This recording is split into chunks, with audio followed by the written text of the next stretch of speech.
2019 ఎన్నికలకు ముందు చంద్రబాబు నాయుడు భారతీయ జనతా పార్టీ విధానాలను ఏ రకంగా విమర్శించారో చూసాం.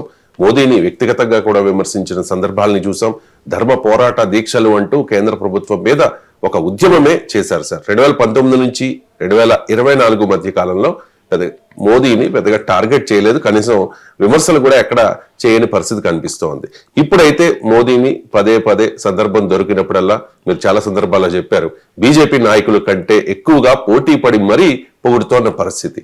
ఇప్పుడు మహాత్మా గాంధీ జాతీయ గ్రామీణ ఉపాధి పథకంలో మార్పులు చేసిన దానివల్ల రాష్ట్రానికి ఇబ్బందులు కలుగుతోన్న, గ్రామీణ పేదలకు నష్టం జరుగుతున్నా కూడా చంద్రబాబు నాయుడు మాట్లాడడం లేదనే ఆరోపణలు, విమర్శలు వస్తూ ఉన్నాయి సార్. 2019 ఇప్పుడు 2025 ఏంటి సార్ చంద్రబాబు నాయుడులో ఏంటి మార్పు? ఎందుకు ఈ మార్పు? అంటే ఒకటి, ధర్మ పోరాట దీక్షలు చేస్తే నష్టపోయాడనే భావనలో ఉన్నాడు. ఆ రోజుల్లో కూడా వాస్తవంగా ఎన్డీఏ నుంచి బయటకు వస్తున్న సమయంలో చంద్రబాబు నాయుడుకి అత్యంత సన్నిహితంగా ఎడమ భుజం కుడి భుజంగా ఉన్న రాజకీయ నాయకులు సలహాలు ఇచ్చారు. వాళ్ళే చెప్పిన విషయం ఇది. మీరు మనం వద్దు, బీజేపీతో విడగొట్టుకోవద్దు, మేము నష్టపోతామని, మోడీ వ్యతిరేక వైఖరి తీసుకుంటే ఇబ్బందులు పడతామని. కానీ చంద్రబాబు నాయుడు అంచనా ఏముండే అంటే మోడీ పని అయిపోయిందిగా, ఇక నెక్స్ట్ ఎలక్షన్లో కాంగ్రెస్ వస్తుంది అనుకున్నాడు. అందుకే కాంగ్రెస్ వైపు తిరిగాడు.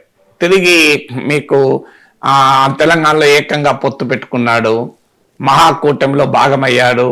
కర్ణాటక ముఖ్యమంత్రిగా కాంగ్రెస్ జేడీఎస్ సంకీర్ణ ప్రభుత్వం కొలువు తీరిన వేళ మీరు ఆ ఫొటోస్ ఇప్పటికీ దొరుకుతాయి. రాహుల్ గాంధీ సోనియా గాంధీతో సన్నిహితంగా ఉన్నానని చూపించుకోవటానికి చంద్రబాబు నాయుడు పడ్డ కష్టం ఆ రోజు ఫోటోలో కనబడుతుంది, వీడియోలలో. సో వాళ్ళంతా వాడాడు, కానీ రిజల్ట్ వాజ్ డిఫరెంట్. తర్వాత అర్థం చేసుకున్నాడు తాను ఒక స్ట్రాటజిక్ బ్లండర్ అని. అంటే Chandrababu Naidu is known for it అన్నట్టు, ఇమీడియట్ గా గేర్ మార్చేస్తాడు. సో అలా గేర్ మార్చేశారు. ఎక్కడ మోడీతో పెట్టుకోలేదు. ఇప్పుడు ఆ అనుభవం రీత్యా అతి జాగ్రత్త పడుతున్నాడు. సో ఉంటే ఆ ఎక్స్ట్రీమ్, లేకపోతే ఈ ఎక్స్ట్రీమ్. ఉంటే నరేంద్ర మోడీ యుగ పురుషుడు అంటాడు, లేదంటే భార్యకి న్యాయం చేయలేదంటాడు. సో ద ప్రాబ్లం ఈ చంద్రబాబు నాయుడు, మీరు టీడీపీ నాయకులు ఎవరిని అడిగారు, మా వారితో సమస్య అదయ్యా, ఉంటే అటు పోతాడు, అటు ఎక్స్ట్రీమ్ పోతాడు, లేకపోతే ఇటు ఎక్స్ట్రీమ్ పోతాడు, ఈ మధ్యలో ఉండడు. సోనియా గాంధీ ఇటాలియను అని మాట్లాడాడు, మళ్ళీ కాంగ్రెస్ పార్టీతో తెలంగాణలో పొత్తు పెట్టుకున్నాడు. సో ఏదైనా ఎక్స్ట్రీమ్, మధ్యలో ఉండే క్వశ్చనే లేదు. ఉంటే అటు ఎక్స్ట్రీమ్, ఇటు extreme. So that is the problem ఈ చంద్రబాబు నాయుడు టీడీపీ నాయకులే చెప్తూ ఉంటారు. సో ఇక్కడ కూడా అది మొదటి రీజన్. అంటే తాను పెద్ద ఎత్తున మోడీ వ్యతిరేక వైఖరి తీసుకుని నష్టపోయాను అని ఇప్పుడు మోడీ పట్ల వ్యతిరేకత వ్యక్తమై దశ వరకు కూడా చూడండి మీరు, చంద్రబాబు నాయుడు మోడీతో ఉంటాడు. ఎందుకంటే దట్ ఈస్ హౌ ఇప్పుడు బిల్లు కడతాడు ఇప్పుడు. సో అంటే అప్రాప్రియేట్ టైంలో అప్రాప్రియేట్ యాక్షన్ కాకుండా అప్రాప్రియేట్ టైంలో ఇన్అప్రాప్రియేట్ యాక్షన్ తీసుకుంటూ ఉంటారు. ఇక రెండవది ఏంటంటే లాంగ్ టర్మ్ వ్యూహం కూడా ఉంది అని అంటున్నారు రాజకీయ వర్గాల్లో. టాక్ ఏంటంటే చంద్రబాబు నాయుడు అమాయకుడు కాదు, చంద్రబాబు నాయుడు తెలుసు బీజేపీకి రాష్ట్రంలో ఉనికి లేదని. కానీ ఇప్పుడు మన అరవింద్ కేజ్రీవాల్ అనుభవం చూసాం, పినరాయి విజయన్ అనుభవం చూసాం, హేమంత్ సోరెన్ అనుభవం చూసాం, మోడీతో పెట్టుకున్న ముఖ్యమంత్రులు ఎన్ని ఇబ్బందులు పడుతున్నారో చూస్తున్నాం. మమతా బెనర్జీ ఇలాగే మోడీతో పెట్టుకొని తర్వాత ఇప్పుడు వెనక్కి వచ్చేసింది. ఇప్పుడు అందుకే మోడీకి మమతాకి ఎక్కడో అవగాహన కుదిరింది, రాష్ట్రంలో కొట్టుకుందాం, కేంద్రంలో వదిలేద్దామని. సో అందుకే మీకు మమతా బెనర్జీ పైన చిట్ ఫండ్లు, స్కామ్లు ఏవీ లేదు, కదలిక లేదు. చూడండి, తృణమూల్ కాంగ్రెస్ నాయకుల పైన ఏ రకమైన చర్యలు లేవు, ఇంక్లూడింగ్ అభిషేక్ బెనర్జీ. కారణం ఏంటంటే అండర్స్టాండింగ్ వచ్చేసింది. రాష్ట్రంలో నువ్వా నేనా అధికారంలో ఎవరెవరు ఉందాం, లెఫ్ట్ రాకుండా జాగ్రత్త పడదాం ఇద్దరం కలిసి. మన ఇద్దరికి కామన్ ఎనిమీ లెఫ్ట్ కనుక ఇద్దరం కొట్లాడుకుందాం. ఎంత కొట్లాడుకుందాం అంటే గొంతులు కోసుకున్నంత కొట్లాడుకుందాం, లెఫ్ట్కి అవకాశం ఉండద్దు. జాతీయ స్థాయిలో మీరు మాకు మాయాగుర్రం లాగా పనిచేసి ఇండియా కూటమి ముందుకు పడకుండా అడ్డుపడండి. కరెక్ట్గా మమతా బెనర్జీ ఇప్పుడు అదే చేస్తాను చూడండి. బెంగాల్లోమో మామూలుగా కొట్లాడుకుంటలేదు, కానీ ఢిల్లీకి వచ్చేవరకు ఏమవుతుంది, ఇండియా కూటమి ముందుకు జరగకుండా అడ్డుపడుతుంది. అంటే నరేంద్ర మోడీ, మమతా బెనర్జీల మధ్య కుదిరిన అప్రకటిత అవగాహన, ఇది అన్డిక్లేర్డ్ అండర్స్టాండింగ్. సో ఇవన్నీ చూసిన తర్వాత చంద్రబాబు నాయుడుకి ఏమనిపించాలి? సో అవగాహన అప్రకటిత అవగాహన కుదుర్చుకున్న మమతా బెనర్జీ సుఖంగా ఉన్నారు, మోడీతో ఫైట్ చేస్తున్న అరవింద్ కేజ్రీవాల్ జైలుకి వెళ్ళాడు, హేమంత్ సోరెన్ జైలుకి వెళ్ళాడు, పినరాయి విజయన్ పైన నానా తిప్పలు పెడుతున్నాడు. సో ఇది పంచాయతీ ఎందుకు అనుకునేది ఒక రీజన్. అంటే ఇమీడియట్ బెనిఫిట్ లో కూడా మొదటిదేమో పొలిటికల్ గా నష్టపోతానేమో 2019 అనుభవం రీత్యా అని. రెండవ లాభం ఏంటంటే అసలు ఇప్పుడు ఉన్నప్పుడే అనవసరంగా ఇబ్బందులు పడతామని. మూడో కారణం ఏంటంటే ఇప్పుడు ఫైట్ చేసి సాధించే దానికన్నా ఎంతో కొంత నిధులు తెచ్చుకోవాలని. ఇప్పుడు ఉదాహరణకు వరల్డ్ బ్యాంక్ నుంచి 15,000 కోట్లు అప్పు, మనం అందరము అడిగాం అసలు ఆ అప్ప అది గ్రాంటా చెప్పండి అని. అది అప్పుగానే మనకు మీడియాలో కూడా వచ్చింది. ఇప్పుడు నాకున్న సమాచారం అయితే ముందు ప్రకటించలే కేంద్రం, ఎందుకంటే ఇతర రాష్ట్రాల నుంచి మళ్ళీ కోరికలు వస్తాయని. కానీ ఐ థింక్ కేంద్రమే కడుతుంది ఆ అప్పు కూడా అంటున్నారు. అంటే రాష్ట్రానికి ఒక రకంగా అది గ్రాంట్ అవుతుంది అమరావతికి వచ్చేది అని. ఇది ఎంత నిజమో వెరిఫై చేయాలి. బట్ నాకు హైయెస్ట్ సోర్సెస్ బ్యూరోక్రసీలో ఉన్న వాళ్ళు చెప్పింది ఏంటంటే లేదండి ఇది బహుశా కేంద్రమే భరిస్తుంది, ఆ రకంగా చంద్రబాబు నాయుడు మోడీని ఒప్పించాడు అని అంటున్నారు.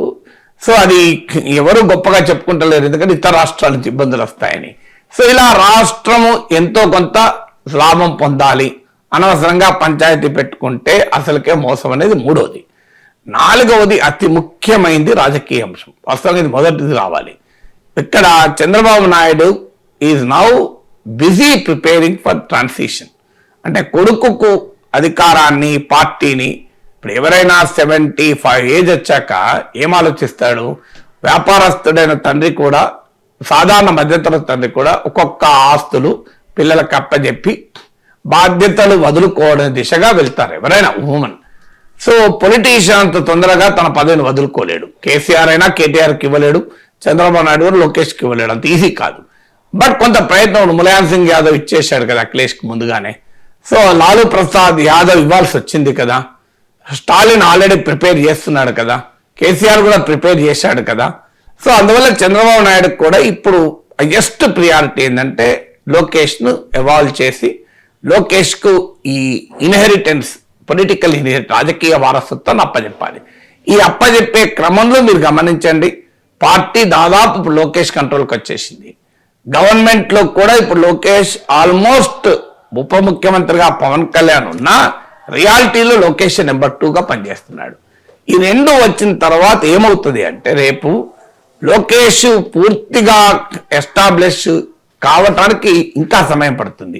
ఎందుకంటే చంద్రబాబు నాయుడు లాంటి మహావృక్షం ఉండగా అవకాశాలు అంత సులభంగా రావు కదా ఇండిపెండెంట్ గా. తర్వాత సొంత కూటమి నుంచే పవన్ కళ్యాణ్ నుంచి పోటీ ఉంటుంది, ప్రత్యర్థి నుంచి జగన్మోహన్ రెడ్డి నుంచి పోటీ ఉంటుంది, భారతీయ జనతా పార్టీ నుంచి వెనకాల తన మిత్రుడు కాదో అర్థం కాని బీజేపీ ఉంటుంది.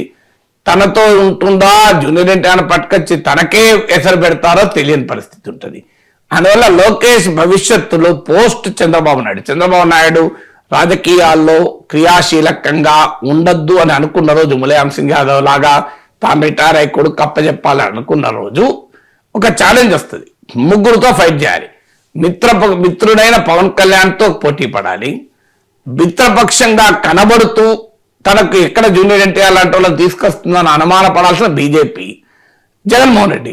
అప్పుడు జగన్మోహన్ రెడ్డి దూకుడు దాడి మనకు తెలుసు కదా, వ్యవహారం ఆయన సైకాలజీ కూడా తెలుసు కదా. సో అందువల్ల ఈ దాడి నుంచి లోకేష్ ను కాపాడాలి అంటే మోడీ బీజేపీని మించిన ఒక మిత్రుడు ఉండడు. అందువల్ల ఆ దీర్ఘకాల దృష్టితో మోడీ వెనకాల ఉన్నాడు అనుకోండి, మీకు పవన్ కళ్యాణ్ దూకడు, జగన్ దూకడు, ఇక జూనియర్ ఎన్టీఆర్ అనే సమస్య రాదు. చూడు ఒకే దెబ్బకు 3 సమస్యలు పరిష్కారం అయిపోతాయి. మళ్ళీ మోడీతో పెట్టుకున్నాడు అనుకోండి, బీజేపీ పవన్ కళ్యాణ్తో కలిసి మీకు ఏబిఎన్ రాధాకృష్ణ చెప్పినట్లు చంద్రబాబు నాయుడు పైన, తెలుగుదేశం పైన బీజేపీ జాతీయ నాయకత్వమే పవన్ కళ్యాణ్తో కలిసి మీకు ఫైట్ చేసే అవకాశం ఉంటుంది. జూనియర్ ఎన్టీఆర్ను తీసుకొచ్చి నందమూరి వారసత్వం, ఆల్రెడీ పురంధేశ్వరి బీజేపీలోనే ఉన్నారు, నందమూరి వారసులు నిజమైన వారసులు జూనియర్ ఎన్టీఆర్ అనే అవకాశం ఉంటుంది. ఏది లేకపోయినా జగన్మోహన్ రెడ్డికి వెనకాల ఉంటుంది. ఇప్పుడు జగన్మోహన్ రెడ్డి మోడీ అనుమతితోనే కదా చంద్రబాబు నాయుడు జైల్లో పెట్టి, మీరు ఎవరన్నా అడగండి పార్టీ రాజకీయ నాయకుల్ని, మోడీ అమిత్ షాలు దాల్దే అన్న తర్వాతనే దాలే, అప్పటిదాకా మీకు జగన్ ధైర్యం చేయలే. ఆ క్లియరెన్స్ వచ్చినాకనే ధైర్యం చేశాడు, అందరికి పాలిటిక్స్ ఉన్న వాళ్ళకి తెలుసు కదా. సో అందువల్ల మీకు ఈ మూడు సవాళ్ళు వస్తాయి మోడీతో పెట్టుకుంటే. మోడీతో పెట్టుకోకపోతే, మోడీతో మంచుకుంటే 3 సవాళ్ళు పోతాయి. చంద్రబాబు నాయుడే ఫీల్డ్ లో ఉంటే 3 సవాళ్ళైనా ఎదుర్కోగలడు. చంద్రబాబు నాయుడు ఆటు పోట్లో ఎదుర్కొని రాటు తేలిన రాజకీయ నాయకుడు కనుక. లోకేష్ ఎవల్యూషన్ దశలో, పొలిటికల్ ఎవల్యూషన్ జరుగుతున్న దశలో, ఇప్పుడిప్పుడు ఇంప్రూవ్ అవుతూ బలపడుతున్న దశలో 3 ప్రత్యర్థులు ఏకకాలంలో ఎదుర్కోవాలంటే మామూలు విషయం కాదు. 3తో పోటీ ప్రత్యర్థుల్లో కరెక్ట్ కాకపోవచ్చు, కాంపిటీషన్, అందులో ఒక మిత్రులే కనుక. అందువల్ల మోడీ అండా ఉంటే ఈ పంచాయతీ ఉండదు అని కూడా బహుశా ఉన్నట్లుంది. అందుకే లోకేష్ తో దోస్తి బీజేపీతో జబర్దస్త్ దోస్తి లోకేష్ కోసమా అనే అనుమానం రాజకీయ వర్గాల్లో కలుగుతున్నది.